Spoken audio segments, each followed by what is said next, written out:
اور ایک موضوع ہے روزی میں کمی ہونے کا اسباب کیا ہے. یہ بھی لوگ سوال پوچھتے ہیں کہ مولانا روزی میں کمی ہو رہی ہے, اس کی کیا سبب ہے, کیا اسباب ہے. 3 اسباب میں بیان کرتا ہوں جو روایت میں آئے. ویسے تو اور بہت سارے بھی ہوں گے, میں نے کہا مختصر 3 اسباب کم از کم بیان کرتا ہوں. بندہ جب کوئی گناہ کرتا ہے, یہ روایت ہے امام محمد باقر علیہ السلام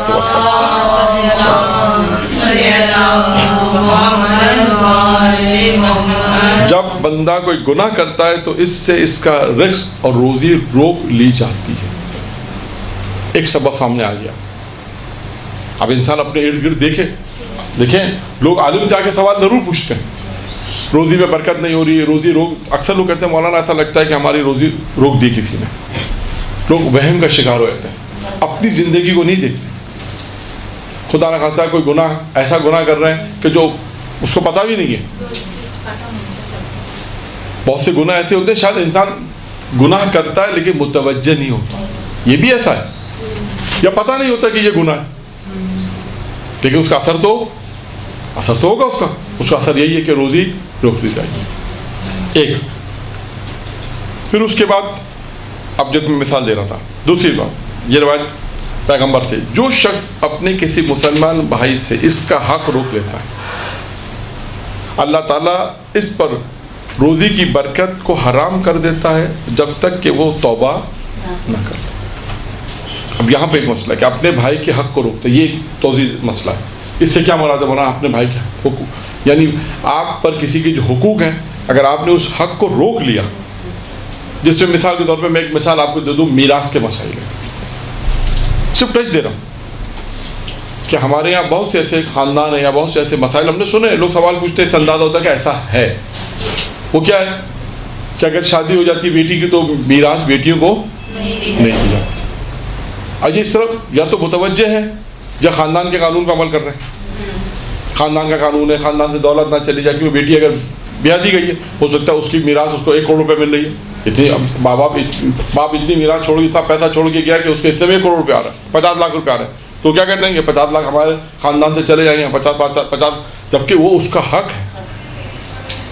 یہ بھی ایک بہت اہم مسئلہ معاشرے کا کہ میراث کے اندر اگر کسی نے کسی کا حق روکا ہے. یہاں میں نے صرف مثال دی, حق کوئی بھی حق ہو, میں نے میراث ایک مثال دی ہے, اور بھی حقوق ہو سکتے ہیں. آپس کے اندر مسائل ہیں, ایک بھائی دوسرے بھائی کے گھر کے اندر جو مسائل ہوتے ہیں, جو بھی مسائل ہیں, یعنی کلی کیا ہے کہ اگر آپ پر کسی کا حق ہے اور آپ نے اس کا حق روک لیا, یہ بھی روزی میں کم ہونے کے سبب ہے. انسان عالم کے پاس جانے سے پہلے اگر اپنی زندگی کو دیکھ لے تو اس کو سمجھ میں آ جائے گا کہ روزی کیوں بند ہو گئی ہے یا روزی کیوں روک لی اللہ تعالیٰ نے. کیا سبب ہے کہ جس کاروبار میں ہاتھ ڈالتا ہوں برکت نہیں ہوتی, کاروبار میں ہاتھ ڈالتا ہوں کہتے ہیں لوگ مولانا ہر 3 مہینے کام کرتے ہیں برکت نہیں ہوتی, بہت زندگی بڑی مشکل سے گزارے, پیسہ بھی ہے سب کچھ ہے لیکن کام آگے نہیں بڑھ رہا, ترقی نہیں ہو رہی. پیسہ بھی ہے لیکن بس جو ہم چاہ رہے ہیں وہ ہو نہیں رہا.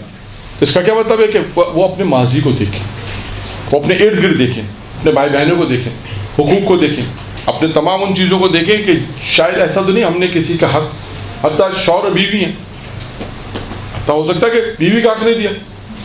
تو یہ تمام چیزیں جو اس کے اندر آ جاتی ہیں اس روایت میں کہ جو شخص اپنے کسی مسلمان بھائی سے اس کا حق اگر روکتا ہے تو یہ بھی روزی کے روکنے کا سبب بنتا ہے.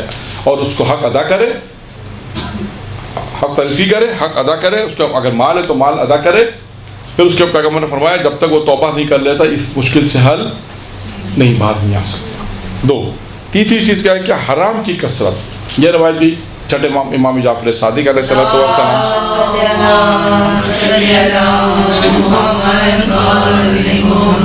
کہ حرام کی کثرت روزی میں کمی اور بے برکتی کا موجب بنتا ہے. اب حرام کی کثرت وہی گناہ ہی ہوگا, گناہ بھی اور حرام کمانا بھی, حرام طریقے سے کمانا.